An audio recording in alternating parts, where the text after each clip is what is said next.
Bienvenue à vous tous qui nous rejoignez. La seconde partie de l'émission est ce soir intitulée Bitcoin, monnaie d'avenir ou monnaie de singe. C'est la bulle dont tout le monde parle, une monnaie virtuelle, sans banque centrale, dont on ne connaît pas le véritable auteur et dont la valeur a été multipliée par 10 000 en 6 ans. Bref, tout pour faire un crack, mais commençons par traduire le mot Bitcoin. C'est tout simplement la pièce numérique. Je vous présente nos invités dans un instant. Alice, c'est pas compliqué, le cours du Bitcoin ne cesse de grimper. Hier, le Bitcoin était à un seuil jamais atteint depuis sa création, soit la valeur de 11 000 $, alors qu'à ses débuts en 2009, un Bitcoin ne valait que quelques centimes. Alors pour comprendre cette folle envolée qui fascine et inquiète aussi, commençons par le commencement en essayant de comprendre le fonctionnement de cette monnaie virtuelle. Nos équipes se sont rendues dans l'unique bureau de change physique à Paris, la Maison du Bitcoin. C'est dans le 2e arrondissement de la capitale. Reportage Julie Patin et Basile Beaune. Bienvenue à la Maison du Bitcoin. Le Bitcoin ressemble, par son fonctionnement au point de vue financier, beaucoup à celui d'un métal précieux. De la même façon que pour l'or, pour le Bitcoin, on en aura une quantité limitée qu'on ne pourra jamais dépasser. Cette limite est fixée à 21 millions. Le Bitcoin, une monnaie numérique qui fascine, et nombreux sont ceux qui essaient d'y comprendre quelque chose. À l'origine, c'est un moyen de paiement qui sert principalement sur Internet. Une monnaie virtuelle qui ne dépend d'aucun État, sans pièces ni billets de banque et sans autorité de régulation. Tout son fonctionnement repose sur son réseau d'utilisateurs qui stockent tous des morceaux d'informations cryptées et sécurisent ainsi les transactions. Pour s'en servir, il suffit de se créer sur Internet un portefeuille de bitcoins. Alors, comme avec n'importe quelle devise, on peut changer ses euros en bitcoin. Les premières années, cette monnaie avait une réputation sulfureuse, anonyme, à l'abri du contrôle des autorités. Le bitcoin a longtemps été utilisé pour des transactions illicites sur Internet. Et pour ajouter au mystère qui entoure cette monnaie, son créateur reste secret, on ne connaît qu'un pseudonyme, Satoshi Nakamoto. Aujourd'hui, 8 ans après la création du Bitcoin, plus de 3 millions de personnes détiennent un compte. Il existe même des bureaux de change physiques, comme ici, à Paris depuis 3 ans et demi. Et les curieux s'y pressent. Nous sommes à l'ère de l'informatique, à l'ère du numérique. Et je pense qu'avec les grands progrès qui ont été faits aujourd'hui, il est très aisé de pouvoir évoluer. Et j'espère faire partie, en tout cas je rêve, de faire partie de ces pionniers qui sont à l'origine des nouvelles technologies. Ce qui fait que je suis curieux, c'est la possibilité de pouvoir miser et placer son argent sur quelque chose qui peut apporter un retour sur investissement important. Un retour sur investissement important, car le Bitcoin n'est pas une monnaie comme une autre. Depuis sa création, son cours ne cesse de monter. Ces derniers mois, la courbe s'est affolée jusqu'à atteindre 10 000 $ hier. Concrètement, un acheteur qui aurait dépensé 1 000 $ en 2011 pour acheter des Bitcoins aurait aujourd'hui un portefeuille d'une valeur de 10 millions $. Manuel Valente dirige ce bureau de change parisien. Il a observé ces dernières années l'envolée des cours et la folie autour du Bitcoin. Plus on a de monde qui s'intéresse au Bitcoin, plus le cours va augmenter, puisque les gens vont acheter davantage de Bitcoin. Et les cours sont déterminés intégralement par l'offre et la demande sur des marchés internationaux. Et c'est vraiment ça qui fait un effet boule de neige. Avec parfois quelques bonnes surprises pour les clients. Des gens qui même avaient complètement oublié qu'ils avaient acheté des bitcoins, puisqu'ils en avaient acheté des toutes petites quantités, 100, 200 €, et qui sont ensuite revenus nous voir et qui ont découvert avec beaucoup de surprise que leur portefeuille pouvait valoir 10 000, 15 000 €. Une rentabilité qui n'attire plus seulement les passionnés de nouvelles technologies. Là, vous avez une adresse bitcoin qui s'affiche. C'est l'adresse bitcoin de votre portefeuille. C'est l'équivalent d'un relevé d'identité bancaire. Robin et Thierry ont franchi le pas. Eux aussi veulent goûter à cet Eldorado numérique. Alors moi en fait ça fait 4 mois à peu près que j'en entends parler. J'étais sur Dublin en fait, donc avec plein de jeunes actifs et ça, tout le monde en parle. Donc du coup je suis arrivé sur Paris, je lui en ai parlé. Parce que, bon, il a un petit peu plus de capital que moi et donc du coup, bon et donc là voilà, on regarde un petit peu, on s'est fait conseiller et puis on verra quoi, ce que ça donne. Et moi je fais ça dans l'optique de diversifier les placements. Mais t'en avais entendu parler beaucoup toi enfin, Un petit peu comme ça, mais bon on n'est pas formé, en plus c'est pas mon banquier qui m'en parle quoi, c'est pas... Peut-être que ça va à contrario à contrario de ce que lui propose, Codévi, PEL, etc. Ça va quoi. Et vous en avez parlé, vos banquiers ? Non. Pas encore. Non.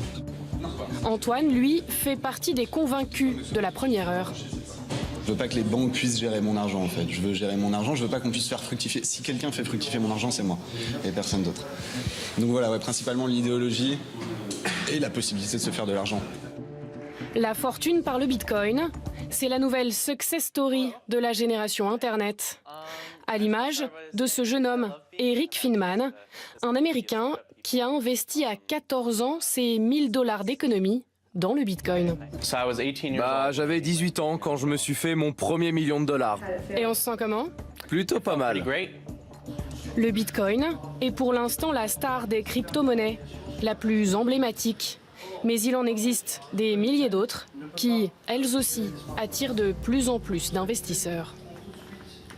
Tout cela est passionnant. Avec nous ce soir, pour débattre de cette monnaie réelle ou monnaie de singe, Irène Inchospé, qui est journaliste au quotidien L'Opinion. Vous y avez en charge les questions économiques et sociétales. L'Opinion fait sa une aujourd'hui sur votre enquête. Bitcoin, art, foot, dette, les bulles pullulent. Alexandre Stachenko est cofondateur de Blockchain Partner, le leader du Conseil français sur les crypto-monies. Pardonnez-moi, mais ça peut être aussi une manie d'ailleurs. Vous travaillez notamment avec la Banque de France et vous présidez aussi l'association des acteurs français de la blockchain, la technologie qui sécurise le Bitcoin. Nous allons y revenir très largement. Enfin, Jean-Baptiste Giraud est éditorialiste économique à Sud Radio, rédacteur en chef d'Économie Matin. Et sur votre site, cet article, le Bitcoin, monnaie pour un monde fini. Quand il y a une bulle, elle éclate, Irène Inchospé? En principe, oui. Et là, il me semble qu'on est vraiment dans la bulle. D'ailleurs, les gens qui rentrent en ce moment, c'est parce qu'ils espèrent que de 10 000, ça va passer à 20 000, 30 000. Donc c'est vraiment quand même de la spéculation pure. Je rappelle que la crise des tulipes en 1637, avec un oignon de tulipe, on pouvait s'acheter un immeuble à Amsterdam. Alors, vous voyez un peu... Avec un oignon de tulipe, oui. On pouvait vraiment s'acheter un immeuble à Amsterdam. Voilà. Donc, et donc aussi, c'est aussi le fait que maintenant, on a des banquiers qui rentrent. Vous savez, Goldman Sachs qui va créer une petite équipe. On a JP Morgan qui va aussi. Et là, je pense que je vais être gentil, je ne vais pas dire les hyènes. Je vais dire que quand les fauves arrivent sur le marché, je pense que l'antilope est en grand danger. Donc je pense que là, on est vraiment dans une bulle. Ça a pris 1000% depuis le début de l'année. Ça n'a aucune justification autre que les gens qui achètent en espérant gagner plus, en espérant qu'un jour ça va monter à 20 000, 30 000. Donc c'est très superficiel. Alors je ne peux pas vous dire que ça va éclater demain, parce que je suis pas, j'ai pas de dons, mais ça n'a aucun fondement. Donc des gens se disent, oui, peut-être que ça va éclater, mais que ça sera à 40 000 $. Donc moi je m'inquiète beaucoup de voir des gens placer leur épargne, voir une partie de leur retraite, et j'aimerais que le régulateur fasse un peu plus attention à ce qui se passe. Là aussi, on va y revenir. Vous trouvez ça inquiétant, Jean-Baptiste Giraud, objectivement? Non, pour moi, c'est un marqueur, c'est un signal que la confiance dans les monnaies fiduciaires traditionnelles, le dollar, l'euro et d'autres, est en train de se déliter. D'ailleurs, vous le prenez à l'envers, en fait. Vous dire, si on s'intéresse à cette monnaie-là, à cette monnaie virtuelle, c'est que les autres monnaies, d'une façon ou d'une autre, font défaut. Mais vous avez entendu dans le reportage, l'investisseur a dit « je diversifie mes placements ». On entend qu'il place de l'argent, manifestement en euros, en monnaie de compte, sur de l'assurance vie ou autre, et il se dit si j'en mettais ailleurs, un endroit où, en cas de souci, je ne serais pas impacté. Il est manifestement évident que si une monnaie fiduciaire demain, par exemple l'euro, comme ça a été quand même à la une des journaux pendant plusieurs mois, voire plusieurs années, devait avoir un gros pépin, il vaut mieux avoir son argent ailleurs dans autre chose. Est-ce que vous comprenez que ça fasse peur, vous qui êtes très proche de tout cet univers? Moi, je comprends évidemment que ça fasse peur, parce qu'on est sur une nouvelle technologie qui est complètement virtuelle. C'est la première chose qu'on nous dit quand on parle de Bitcoin. On nous dit mais il n'y a rien, il n'y a pas de billets. Moi je ne verrai jamais en Bitcoin. Exactement, donc ça fait tout de suite peur. Mais en fait, si je réponds tout de suite par exemple à ce qu'on nous dit sur ce sujet-là, c'est que l'argent, même euro ou dollar, aujourd'hui, il n'est presque entièrement virtuel. Les billets qui existent, qui circulent, c'est qu'une infime minorité par rapport à tout ce qui circule sur les marchés. Donc effectivement, il y a pas mal de parties qui sont anxiogènes. Mais là, pardonnez-moi, il y a des États et des banques qui en répondent. Il y a eu longtemps des stocks d'or. Bon, il y a encore un peu d'or à la Banque de France. Mais voyez vous-même, vous dites il y a eu longtemps. Et typiquement, c'est une critique qu'on fait très souvent sur Bitcoin, c'est que Bitcoin n'est rattaché à rien, ce n'est pas rattaché au réel. Si je suis un peu provocateur, l'euro, le dollar n'est absolument rattaché à rien non plus. Vous n'êtes pas du tout provocateur, c'est la réalité. L'euro et le dollar sont rattachés à rien. Quelqu'un décide d'émettre de l'euro, il le fait. Le Bitcoin, lui, et c'est là que je voulais être un peu plus provocateur, c'est que lui est plus rattaché au réel. Pourquoi ? Parce qu'il coûte de l'énergie à produire. Et donc il a un coût d'émission, ce Bitcoin. Alors on en reviendra peut-être tout à l'heure, mais créer un Bitcoin aujourd'hui, ça coûte environ entre 1000 et 1500 $. Donc on a un Bitcoin qui lui est relié à la réalité. Quelle est la matière première du Bitcoin alors ? La puissance de calcul, en l'occurrence. D'où le mining. Donc c'est du numérique pur, au sens où l'activité numérique... Si je reviens au physique, la puissance de calcul, c'est de l'électricité. Donc j'ai consommé de l'électricité, en l'occurrence 1000 à 1500 $ pour un Bitcoin, pour créer cette chose-là. Mais en fait, là aussi, on parle souvent de cette comparaison avec les tulipes en Hollande en 1637, mais la différence fondamentale que je fais entre une tulipe et un Bitcoin, c'est que j'ai jamais vu un Bitcoin se faner. Le Bitcoin, il a une pérennité. Je ne peux pas aller le... Je sens qu'il y aura une réponse, mais effectivement, le Bitcoin a une pérennité qui n'est décidée en l'occurrence par personne. Alors après, j'enjoins évidemment tout le monde à comprendre comment ça fonctionne et à ne pas... J'ai vu certains dans ce reportage qui y vont et qui disent je ne sais pas trop ce que c'est, je mets de l'argent. Ça, c'est un comportement typiquement que je n'incite pas les gens à avoir. Il faut comprendre... Qu'est-ce que vous recommandez alors ? D'abord comprendre la technologie et la monnaie, c'est-à-dire comment elle fonctionne, qui y a derrière. Alors quand je dis qu'il y a derrière, il n'y a pas de banque centrale, mais il y a des développeurs qui font tourner le code, il y a des nœuds, il y a des acteurs, il y a des gens qui font tourner tout ça. Une fois qu'on a compris les risques, une fois qu'on a compris ce qui se passe, une fois qu'on a compris pourquoi on y allait, en l'occurrence, très souvent, on y va typiquement pour diversifier, ou bien parce que, si je prends un cas d'usage beaucoup plus concret, on oublie très souvent que la banque s'est réservée à qui ? À ceux qui sont bancarisés. Nous avons plus de la moitié des adultes sur cette planète qui ne sont pas bancarisés. Comment ils font ?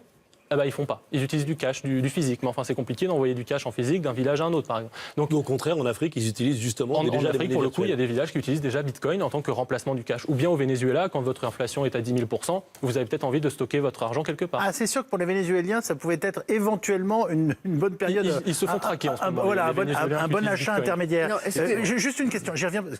Est-ce qu'on peut imaginer que demain, je fasse mes courses et que je paye avec ma carte en Bitcoin ? Alors, surtout aujourd'hui, pour cette crypto-monnaie, typiquement Bitcoin, aujourd'hui, elle s'éloigne de plus en plus de sa valeur de monnaie.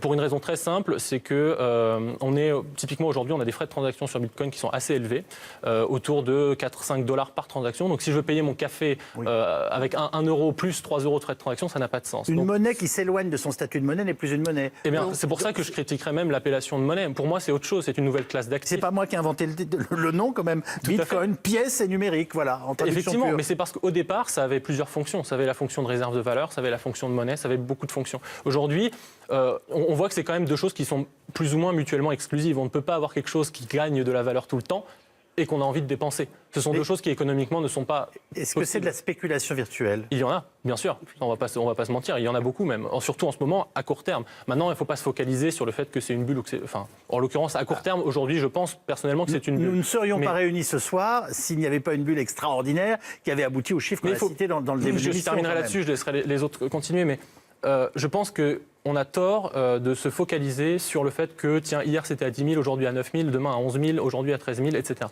C'est pas le sujet. Le sujet, c'est qu'effectivement, il y a un engouement, et je pense que Jean-Baptiste l'a pris par le bon côté, il y a un engouement qui dépasse le simple fait que je vais faire de l'argent. C'est pour ça qu'il y a un engouement. Ça ne peut pas vous échapper. Enfin, je vais peut-être vous surprendre, mais un sondage fait par bitcoin.fr, en l'occurrence, qui est assez bien placé pour connaître les gens qui font du Bitcoin, a posé la question aux gens qui avaient du Bitcoin. Pourquoi vous avez du Bitcoin ? La raison spéculation et gagner de l'argent arrive en premier pour 17% des gens. Enfin, on vient de voir un gamin avec ses chocopops sur les genoux qui s'est fait son premier $1 million en ayant pris 1000 $ de Bitcoin. C'est pas parce qu'il y en a un que tout le monde fait ça. On est d'accord. Mais je ne suis pas en train de nier que ça n'existe pas. On ne peut pas contourner cette idée. Alors, Irène Ichospé, vos inquiétudes. Oui, les inquiétudes. D'abord, je ne peux pas laisser dire que l'euro et le dollar n'ont rien à voir avec le réel quand même. L'euro et le dollar ont tout à fait à voir avec l'économie réelle. Ils irriguent l'économie réelle et la monnaie, ça ne peut pas être uniquement une écriture algorithmique. La monnaie, c'est un contrat de confiance. Je suis bien d'accord. Passé entre les citoyens et les gens qui l'utilisent. Donc non, ça je peux pas. Sauf que quand une banque centrale dit je vais créer des 1000 milliards d'euros d'un claquement de doigts, alors que mes règles m'interdisent de le faire, le le contrat de confiance, il prend quand même un Mais sacré le coup de contrat canif de dans le- confiance, dans le écoutez, ventre. je vais vous dire le stock de Bitcoin, aujourd'hui, il y a 16,5 millions, je crois, de Bitcoin. 160 milliards d'euros. Qu'on estime à 200 milliards d'euros. Vous avez actuellement 20 milliards de billets en euros pour une contre-valeur de 1100 milliards d'euros et vous avez 40 milliards de billets en dollars. Donc il faut quand même relativiser. Moi, je pense que c'est une... Excusez-moi, je pense qu'il y a de la il y a de la spéculation, il y a de l'argent sale, il y a du financement d'activités illicites et c'est pas fini. En France, c'est Tracfin qui suit le Bitcoin, c'est pas la Banque de France. Tracfin, c'est l'organisme qui suit les risques financiers. Ils ont fait leur dernier rapport en disant que cette monnaie virtuelle qui permettait le passage de l'économie réelle à l'économie souterraine devait être extrêmement régulée parce qu'elle finançait toutes ces activités. Vous n'avez de cesse d'avoir des procès et des types qui sont foutus en tôle aux États-Unis. Il y a un procès au Japon, il y a des procès partout. Pour moi, le Bitcoin, franchement, c'est une énorme blanchisseuse. Qu'est-ce que vous voulez que je C'est dise une énorme blanchisseuse. C'est une énorme blanchisseuse. Le truc au départ est génial. La blockchain, c'est un truc absolument génial et révolutionnaire. Ça, je le reconnais volontiers. Ça, si le Bitcoin meurt, la blockchain restera et c'est très bien parce que c'est une invention géniale. Mais franchement, là, on est dans un truc... Elle vient de vous dire que même sans Bitcoin, vous avez un avenir. En tout cas, pour faire une bulle, et le plateau le montre parfaitement, il faut des adeptes, mais aussi des détracteurs. Alice. Et on vient de le voir. Pour les premiers, c'est une révolution technologique. Pour les seconds, une hystérie spéculative, une bulle qui finira par exploser. Ce qui est sûr, c'est que selon plusieurs spécialistes de la question, si l'envolée de la devise électronique continue à ce rythme-là, alors le dernier Bitcoin devrait être émis en 2140. Reportage Antoine Magnan et Louis Sibyl. Le débat grandit autant que le cours de la devise. Partout dans le monde, les plus grands experts sont invités à donner leur avis sur le Bitcoin. Le débat hystérise et même les monstres sacrés de la finance changent d'avis. Il y a un mois, le patron de JP Morgan se prononçait contre. Aujourd'hui, d'après le Wall Street Journal, il envisagerait de proposer à ses clients l'accès au Bitcoin. Alors, la crypto-monnaie a-t-elle encore de beaux jours devant elle ? Dans cette salle de marché parisienne, les traders n'y croient pas. C'est une bulle qui va exploser. Après, c'est tout le problème des bulles. On ne sait pas à quel moment elles vont exploser. On n'a pas le timing, sinon ce serait trop simple. Mais au final, ça finira comme la Tulip Mania, avec une forte baisse. Ça peut être dans les prochaines semaines, dans les prochains jours, dans les prochains mois. La Tulip Mania, ou crise du bulbe de tulipe. Au XVIIe siècle, l'engouement pour la fleur est tel que le nombre et le prix des tulipes atteignent des sommets. La première bulle spéculative de l'histoire, étrangement semblable à l'évolution actuelle du Bitcoin. Alors c'est très simple, on le voit, les 15 plus grandes bulles qui ont éclaté depuis 1600. On a la Tulip Mania, la plus forte bulle, et après on a le Bitcoin qui est juste derrière. Donc clairement, on voit sur ce graphique-là, on avait la Tulip Mania qui avait atteint ces niveaux-là, et ensuite on a vu un fort décrochage, on est arrivé à presque zéro. Quand on voit ce niveau-là, on se dit qu'on n'est plus très loin du niveau des Tulip Mania et qu'on connaît le fin mot de l'histoire. Une analogie reprise par la grande majorité des économistes, mais pas de quoi en alarmer certains, pour qui le Bitcoin demeure toujours une valeur sûre. Je voudrais contredire l'idée que le Bitcoin serait une pure bulle. C'est totalement faux. Quand on étudie cette monnaie, on se rend compte qu'il y a une vraie valeur intrinsèque. Alors déjà, c'est un système de paiement qui est très efficace et qui est très peu coûteux. Donc c'est une ressource rare. Le Bitcoin est à peu près au prix du mètre carré à Paris. Moi, je considère qu'il vaut mieux investir dans le Bitcoin que dans la pierre à Paris. Et c'est tout à fait un investissement que je conseille. Oui. Un investissement qui commence à montrer certains signes de fragilité, comme hier, quand il atteint pour la première fois de son histoire les 10 000 $. Là, on est dans la salle de marché, sur le coin qui est spécialisé sur le Bitcoin. Clairement, hier, on a eu un fort décrochage sur le marché du Bitcoin. On a perdu presque 21%. La baisse qu'on attend sur les marchés du Bitcoin, c'est pas uniquement cette baisse de 20%. Même si sur les marchés financiers, un crack boursier, c'est 20% de baisse, c'est plutôt de l'ordre de 50-60% la baisse qu'on attend sur le Bitcoin. Résultat, aujourd'hui, le Bitcoin est redescendu sous la barre des 10 000 $, comme victime de son propre succès. Alors évidemment, comme toujours dans ce genre d'histoire, on passe successivement par des sentiments, des curiosités et des humeurs qui varient à chaque instant en entendant les arguments de l'un et de l'autre. Jean-Baptiste Giraud. Je vais vous faire en exclusivité mondiale l'explosion de la bulle du Bitcoin. Allez-y. Plop. Pourquoi ? Parce qu'on parle de 160 milliards de dollars, là, aujourd'hui, puisque le Bitcoin a baissé. Or, Irène a donné les chiffres de la monnaie fiduciaire, mais papier et pièces en circulation en Europe et dans le monde.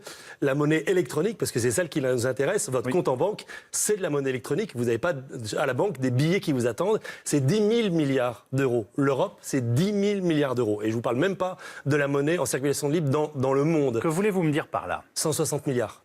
10 000 milliards d'euros. On est en train de parler d'un pouillème. C'est microscopique. C'est une bulle qui fera, si jamais elle devait exploser, ça ferait des micro-dommages collatéraux, sauf les quelques-uns qui ont mis beaucoup d'argent dedans. Mais tous les autres, c'est marginal. Je prends l'exemple que nous citait tout à l'heure Irène Chospé parce qu'il est important. Contrairement à ce qu'on raconte, les seniors aujourd'hui, ils sont très présents sur Internet, ils s'intéressent, ils font des placements et il y en a un certain nombre, c'est très clair, qui sont intéressés aux bitcoins.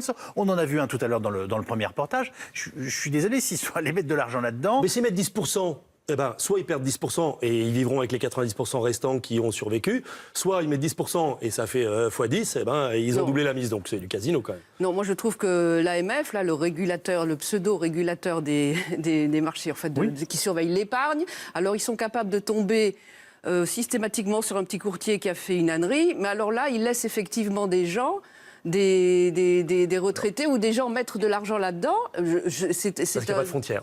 Non, c'est pas un problème de frontière, c'est un truc physique. On les voit aller à la maison du Bitcoin et dire « Ah super, on m'a dit que ça allait... » Moi j'en ai vu un à la télé l'autre jour qui disait « On m'a dit que ça allait doubler dans les 10 ans qui viennent. » Il va bien y avoir une maison de l'emprunt russe, vous voyez ce que je veux dire ? Oui, la protection... Aujourd'hui, il n'y a pas de frontière. La protection de l'épargne, ça existe normalement. C'est bien fait en France et là, on ne le fait pas. Là, si, c'est en cours. L'AMF, typiquement, est en train de faire une consultation publique sur la régulation des crypto-monnaies et des il était temps, mais j'ai peur que ça soit trop tard. Encore une fois, ça fait bien rire, parce que dans un monde avec un Internet qui peut-être va passer sous coupe américaine, qu'est-ce que vous voulez que l'AMF aille empêcher le retraité français d'aller placer de l'argent en Bitcoin n'importe où dans le monde ? On pourra interdire tous les... C'est d'ailleurs une des valeurs intrinsèques du Bitcoin, c'est que vous aurez beau réguler, tout le monde s'en fiche. Impossible à réguler. C'est-à-dire que vous avez aujourd'hui... ça, c'est intéressant, pardon. Vous avez aujourd'hui, Bitcoin fonctionne sur justement la blockchain Bitcoin, en l'occurrence, qui est un réseau décentralisé. Donc un peu à la manière d'Internet. Quand on parle de Bitcoin, on parle de deux choses. En fait, il y a Bitcoin avec un grand B qui est un protocole, à la manière de HTTP, TCP/IP, plein de protocoles.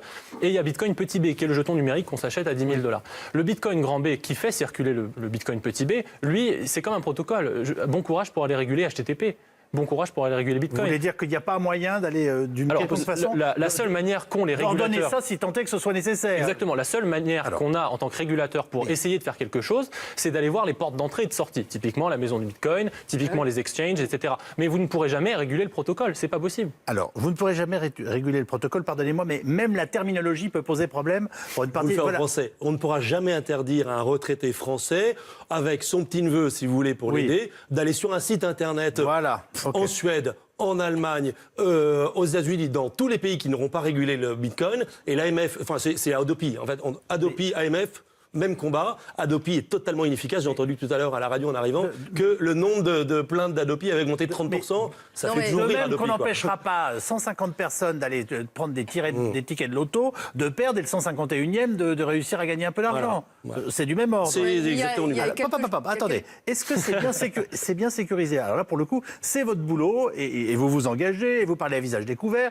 et c'est une activité parfaitement légale, même si parfois on s'est inquiété de ce qu'on appelait la face la plus noire de cela. Qu'est-ce que vous pouvez nous dire sur la sécurisation ? Il y a deux niveaux de de ceux qui seraient tentés d'en acheter demain. Il y a deux niveaux de sécurité qu'il faut aborder. Il y a le niveau, encore une fois, entre guillemets protocolaire. Je ne vais pas rentrer dans les détails techniques, mais globalement, la manière dont sont faites les transactions sur Bitcoin, c'est une des manières les plus sécurisées au monde. Vous n'avez pas eu un seul hack, en l'occurrence de Bitcoin, depuis le début de sa création. Il y a des petits accidents. Il y a 650 000 Bitcoins qui ont disparu. Ce n'est pas la même chose, c'est mon deuxième point. C'est mon deuxième point. Donc vous avez un réseau, un niveau protocolaire qui, lui, est intègre. En l'occurrence, pas de hack depuis une dizaine d'années, depuis sa création. Par contre, quand vous possédez des Bitcoins, en réalité, ce que vous possédez, ce n'est pas vraiment des Bitcoins, c'est un mot de passe. Oui. Vous avez un mot à la manière d'un RIB et d'un PIN, par exemple. Vous avez une adresse publique. Comme mon corps de carte bleue. Tout pareil, sauf que généralement, c'est représenté sous la forme soit d'une chaîne de caractères, soit d'un QR code. Et puis vous avez un mot de passe. En l'occurrence, vous ne le choisissez pas, il est imposé, il fait une cinquantaine de caractères et c'est plein de chiffres et de lettres. Donc vous avez intérêt à le garder quelque part parce que si vous en souvenez plus, typiquement il n'y a pas de banque pour aller toquer à la porte et dire j'ai oublié Comme mon les mot de passe. codes Wi-Fi, quoi, interminables. C'est un peu voilà. Sauf que là il y a de l'argent derrière. Voilà. Et donc ce niveau de sécurité là, effectivement, là on repart sur de la sécurité tout à fait normale et quotidienne. C'est-à-dire que les bitcoins dont on parle et qui ont été perdus, c'est en fait non pas le protocole qui s'est fait hacker. On parle bien de gens qui avaient stocké des mots de passe quelque part. Et si vous hackez ce serveur avec plein de mots de passe, eh ben évidemment vous allez prendre tous les mots de passe. Comme si je fais tomber par terre ma petite carte sur laquelle j'ai nommé les 4 chiffres de ma carte bleue. Tout à fait, exactement pareil. D'accord. Tout le monde peut en acheter sur Internet ? Il n'y a pas de limite ? Tout le monde peut en acheter à mesure de son capital. J'entends bien. Aujourd'hui, si je veux acheter des bitcoins, ce soir, ça me coûte quoi ? Ça vous coûte ce que vous voulez acheter. Je ne connais pas le cours exact là en ce moment, mais si vous en voulez un, ce sera autour de 9 000 $. Voilà, un bitcoin, 10 000 $. On est quand même à ce mais niveau-là. il est divisible jusqu'au centième de millionième. Donc vous pouvez aller jusqu'à 0,00001 bitcoin, etc. On parle de bulle mondiale et on dit notamment qu'on a pu utiliser les bitcoins pour blanchir de l'argent sale et que ça avait été entre les mains des mafias. Est-ce que c'est une question que vous vous posez et que vous reconnaissez comme ayant en tout cas une possibilité évidente ? Oui, je le reconnais volontiers, tout comme je le reconnais volontiers que les dollars servent tout aussi bien à financer le terrorisme et la drogue. Daesh ne finance pas en bitcoin. Daesh oui, finance en les dollars. narcotrafiquants se payer en dollars. Je trouve qu'il y a un procès un peu hypocrite qui est fait au bitcoin là-dessus. Bitcoin, en l'occurrence aujourd'hui, c'est une des monnaies les plus traçables du monde. Parce que le registre dont on parlait tout à l'heure des transactions bitcoin est public. Si vous voulez l'avoir chez vous, vous pouvez. Vous avez les transactions que tout le monde a faites tout le temps. Ce sont des pseudonymes. Ce sont des pseudonymes. Donc n'importe qui peut se cacher derrière le pseudonyme. Les Bitcoin Papers Alors, bientôt. Pour faire une petite anecdote qui parle plus que ce que je vais dire. Bitcoin a servi, et sert toujours, et de manière marginale, à faire effectivement du blanchiment, du terrorisme, un peu tout ce que vous voulez. Pas comme le dollar et comme plein d'autres monnaies. Comme le dollar, mais c'est pas mon point. Mon point, c'est que le fait que le registre soit public et non pas anonyme, pseudonyme, la différence est très importante, fait qu'en réalité, c'est un peu comme tout ce qui est transparent. C'est-à-dire, c'est transparent, mais du coup, on fait confiance à quelqu'un d'autre pour regarder. Et donc, personne ne regarde. En fait, à partir du moment où ça devient inquiétant, eh ben, vous avez quelqu'un qui regarde. Et typiquement, l'exemple que je veux prendre, c'est celui de Silk Road. Silk Road, c'était plateforme d'échange, drogue, armes, etc. en Bitcoin. Bon, tant que c'est tout petit, tout le monde s'en fiche. Le jour où ça devient un petit peu inquiétant, vous avez l'FBI qui dit, bon, ben, là, il y a un truc qui arrive, ça s'appelle Silk Road, est-ce qu'on ne pourrait pas identifier qui c'est ? Ils ont mis 2 agents dessus. En 6 mois, c'était fermé et le fondateur est en prison à vie. Donc vous dites que quand on veut mener une enquête, si jamais il y a un truc qui est tordu, on finit par aboutir. Parce que vous laissez la police fait son travail. C'est toute la différence entre pseudonyme et anonyme, c'est que si vous laissez la moindre trace, on arrivera à trouver qui vous êtes. Alors, et il y a d'autres crypto-monnaies, Monero typiquement, elles pour le coup qui sont complètement anonymes. Jean-Baptiste Giraud, évidemment, il n'y a pas de banque centrale du Bitcoin. Vous comprenez, il n'y a pas de BCE, il n'y a pas de Banque de France. Et psychologiquement, ça peut faire peur, en dépit de votre pessimisme sur la qualité de ces maisons. Oh, c'est pas du pessimisme, mais est-ce que la BCE, est-ce que la Banque fédérale américaine sont si indépendantes que cela, alors que les statuts qui les dirigent et les gouvernent le disent et les dictent ? Non, encore une fois, alors que les règles le leur interdisaient, ils ont créé des milliards, des dizaines de milliards, des centaines de milliards, des milliers de milliards d'euros et de dollars à un moment où on en avait besoin dans l'économie mondiale. La vraie bulle, si vous me permettez, Yves, c'est l'ensemble des monnaies fiduciaires qui sont en fait électroniques en circulation dans le monde depuis 10 ans. Elle est là, la bulle. Donc le Bitcoin, ce n'est que l'avertisseur de « Ah, regardez, c'est le doigt qui cache la foi ». Question très importante, est-ce que les Bitcoins sont imposables et imposés ? Oui. Oui. Alors, ils sont pas. Enfin, il y a encore à avancer sur la qualification juridique de ce que c'est un bitcoin. C'est pour ça que je disais, est-ce que c'est une monnaie ? Est-ce que c'est une monnaie, c'est un actif, c'est un titre financier ? Pour l'instant, on ne sait pas. En l'occurrence, en tant que particulier, vous êtes imposé sur la plus-value que vous faites avec vos bitcoins. Donc je dois la déclarer ? Vous devez déclarer vos bitcoins. Et ça rentre dans le calcul de l'ISF ? Oui. Oui, tout à non, fait. mais ça ne va plus rentrer maintenant. Qui disparaît, mais bien. Ça me fait rire. Oui, grâce à Emmanuel Macron, les fortunes faites en bitcoin ne seront plus taxées. Est-ce que quelqu'un peut savoir si j'ai 1 bitcoin, 10 bitcoins ou 100 bitcoins ? Disons que si vous êtes passé par une plateforme régulée, oui, on peut savoir. Il y en a en France, il y en a à l'international, des plateformes qui vont vous demander, comme n'importe quelle banque, votre papier d'identité, etc., pour envoyer de l'argent. Encore une fois, c'est une porte d'entrée et de sortie. Une fois que vous êtes dans Bitcoin, on ne peut plus savoir ce que vous faites, à moins de soupçonner quelque chose et de vous traquer. Alors donc, juste, on dit beaucoup de mal de nos bonnes vieilles monnaies traditionnelles, mais je ferai remarquer qu'en cas de crise financière, Lehman Brothers, crise chypriote, crise grecque, qu'est-ce qui se passe ? Tous les gens retirent du cash. Tout à fait. Donc, et les gens, à mon avis, s'il y a une crise financière, ils ne vont pas se précipiter pour acheter du bitcoin. À l'inverse, c'est ce qui s'est passé en 2013. Donc les monnaies traditionnelles, elles jouent un rôle fondamental. Et le bitcoin n'est pas une monnaie, c'est au mieux une unité de compte, c'est pas un instrument d'échange et c'est pas une monnaie de réserve. Donc, il y a un pays très sérieux en Europe, excusez-moi de vous interrompre, Irène, qui adore, lui, la monnaie dématérialisée. La Suède, où les pièces et les billets sont en voie de disparition. On ne parle même pas du chèque. Le paiement par cash ne représente plus que 2% des échanges financiers dans le pays. Même la quête dans les églises se fait par paiement électronique. Reportage de nos équipes sur place, Hugues Dago, Thomas Hortet avec Ségolène Chaplin.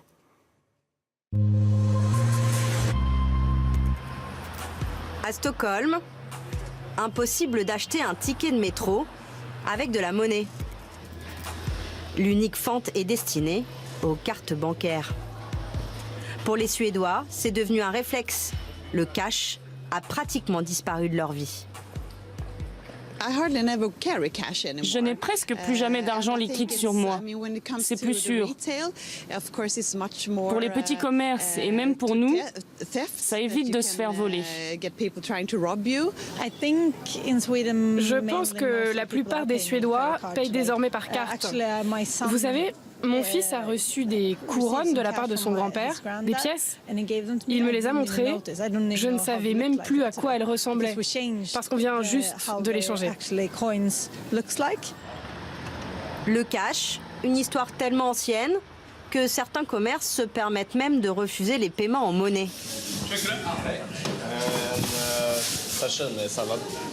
En revanche, les établissements sont suréquipés pour accepter tous les types de paiements, même ceux dématérialisés. Regardez ce qu'on utilise. Sur cette tablette, il y a tout notre menu. Si vous voulez par exemple acheter un cappuccino, vous cliquez et ensuite vous pouvez payer par carte ou avec Swish. Swish, l'application dont raffolent les Suédois, qui permet de payer directement avec son téléphone sans avoir besoin de dévoiler son numéro de compte en banque. Vous voyez, ça y est, j'ai payé. C'est plus sûr pour tout le monde. On ne peut plus faire d'erreur. Vous voyez le montant, vous payez le montant, tout marche électroniquement. Et puis cela évite aussi, peut-être pas en France, mais comme en Italie, que l'argent sorte du système. Cet argent sale qui est blanchi, au moins ici, c'est beaucoup plus réglo. L'application Swish, créée par des banques suédoises, est devenue quasiment incontournable dans le pays. Sur les 10 millions d'habitants que compte la Suède, nous venons de dépasser les 6 millions d'utilisateurs. Et sur certaines tranches d'âge, comme les 20-25 ans, on a 95% d'adeptes. Et même les plus âgés, réticents il y a encore quelques années, ont aujourd'hui sauté le pas. Mais j'ai gardé quelques vieilles pièces pour que les enfants puissent jouer avec. D'ici 2030, le gouvernement suédois estime que l'argent liquide pourrait avoir complètement disparu du pays. Que nous dit la situation suédoise, Jean-Baptiste Giraud? D'abord, quelle est la monnaie de la Suède? La couronne, de mémoire. Eh oui, pas l'euro, la couronne suédoise. La Suède est un État souverain et qui a le contrôle de sa monnaie et qui a dit, comme j'ai le contrôle de ma monnaie et de mon territoire et de mon économie qui est en pleine santé, eh bien je peux me permettre de dématérialiser la donnée. Ça ne dépend de la monnaie, donc ça ne dépend de personne d'autre. Alors que nous, le problème de l'euro, c'est qu'on partage cette monnaie avec tout le monde. Le dollar, je vous en parle même pas, c'est la monnaie mondiale. Donc le problème, il est là, c'est quand vous avez le contrôle de votre territoire, de vos frontières et de votre banque centrale et de votre monnaie, effectivement, vous pouvez décider de la dématérialiser. Vos risques sont limités, vous les contrôlez, c'est chez vous.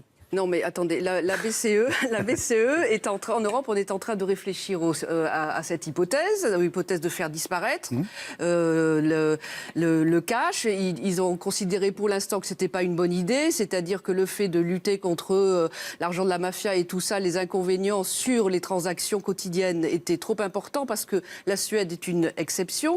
Il y a une étude de la BCE, justement de 2016, qui dit que en moyenne, dans les pays européens, 79% des transactions dans les commerces, les magasins, se font en cash. Ça c'est en valeur. Ça, en Allemagne, c'est 95%. Voilà, c'est en valeur et c'est en volume et en valeur, si vous voulez, c'est 55%, donc c'est colossal. Donc ça va, si ça disparaît, le cash, ça sera dans 10 à 20 ans. Et au passage, si le cash disparaît, c'est quand même une petite privation de liberté, parce que quand on sera tous dans des monnaies virtuelles et tous traçables, eh ben, n'importe qui pourra savoir, effectivement, pourra suivre qu'est-ce que vous avez dépensé, à quel moment et tout ça. Donc quand même... Oui, la société sans cash a des aspects obscurs. Elle aussi. La société sans cash a des aspects liberticides. Il faut malgré tout mettre en perspective ce dont on parle. Vous avez combien d'argent dans votre porte-monnaie, Yves Calvi? Et les auditeurs, les téléspectateurs qui nous regardent, combien ont-ils d'argent liquide à la maison? Et combien ils ont sur leur compte en banque? Et combien ils ont reçu aujourd'hui avec leur virement? Et tous les artisans à qui on paye une partie des travaux au noir et les travaux au noir qui explosent. L'argent liquide pèse quelques pourcents de l'intégralité de l'argent virtuel en circulation. C'est ça qu'il faut garder en tête. Il y a 100 ans, 100% des transactions se faisaient en francs, or, en papier, billet.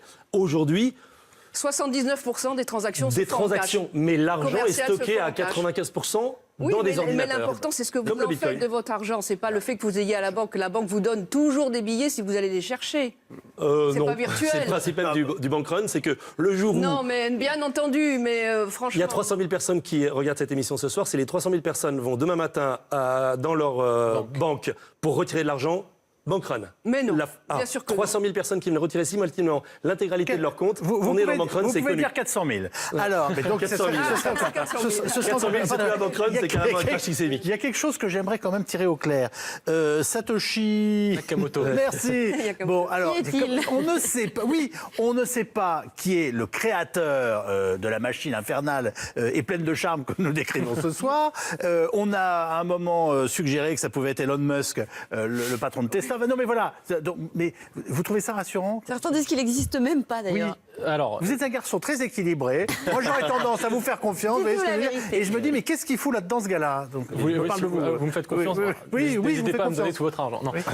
Non, non, Satoshi Nakamoto, c'est un pseudonyme. En fait, on parle du créateur de Bitcoin. Alors, en fait, c'est un homme, une femme, un groupe. On ne sait pas, effectivement, c'est un pseudonyme. La seule chose qu'on sait, c'est un pseudonyme. Pourquoi? Parce que c'est le premier qui a déposé sur un forum, en 2008, le papier qui décrivait à quoi sert Bitcoin et pourquoi j'invente Bitcoin. En l'occurrence, ça vient d'une certaine philosophie, ça vient de la crise financière, de se dire, bah voilà, on ne peut pas faire confiance aux banques, donc j'ai envie de faire sans.